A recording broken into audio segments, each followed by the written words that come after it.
Reflexão de quinta-feira, e quero chamar a atenção aqui para alguns pensamentos e para isso eu preciso ler. No finalzinho aqui da primeira coluna diz assim, ó: o joio, por outro lado, representando os filhos do maligno, né, em Mateus capítulo 13, 38. A razão pela qual eles serão destruídos no fim é que eles servem de pedra de tropeço. Eles praticam o mal. O texto original grego indica que não se trata de um pecado ocasional, mas de um estilo de vida. Uma atitude contínua na qual alguém pratica o mal e leva outros a tropeçar.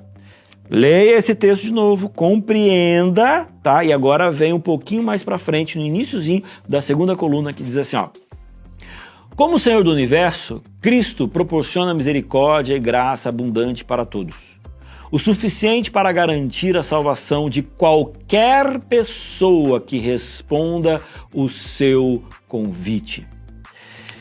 Às vezes a gente tem as pregações e aquela ideia de que, na verdade, Deus ele está muito mais propenso a destruir do que salvar. E quando eu olho para a Bíblia, quando eu olho para as entrelinhas, para os evangelhos, principalmente para o Novo Testamento, eu percebo que nós temos um Deus que, na verdade, ele está muito mais disposto a salvar do que levar uma pessoa à perdição.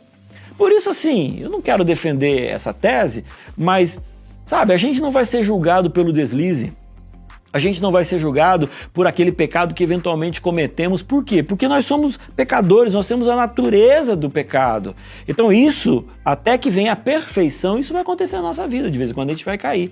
Agora, o que não pode é aquela pessoa se rebelar contra Deus, estar em pecado como opção de vida, não ouvir mais a voz do Espírito Santo para dizer saia desta vida. Você está entendendo? Ou seja, a pessoa ela tomou a iniciativa de se perder. Então, Deus, na verdade, ele vai simplesmente respeitar a vontade das pessoas. Quando um professor, por exemplo, vai corrigir uma prova, e aí então, para esse aluno ele dá 10, para o outro aluno ele dá 0. Na verdade, quando eu falo assim, o professor está dando 10, não é ele que está dando 10, foi o aluno que se deu 10. Ele simplesmente está agora falando assim, ok, você é 10. Mas quem se deu 10 foi o aluno. Quando o aluno não faz a prova e aí o professor vai lá e coloca 0, quem deu 0 não foi o professor, foi o aluno que falou o seguinte, eu não vou preencher nada, eu não estudei nada, e aí então o professor vai lá e confirma esse pensamento.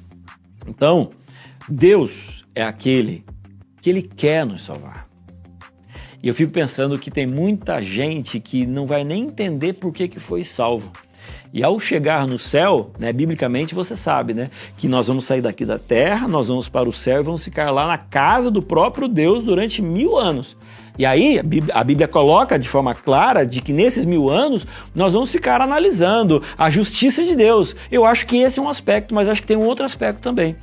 As pessoas vão estar ali para entender o básico de quem é Deus, porque muitas pessoas estão salvas, né? Mas falam assim, mas por que eu estou aqui? Então essas pessoas elas vão ter um tempo de entendimento espiritual. Por quê?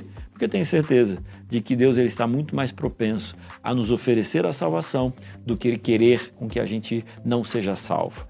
Fica com essa mensagem no seu coração e tenha o desejo de ser salvo e esteja mais próximo de Jesus.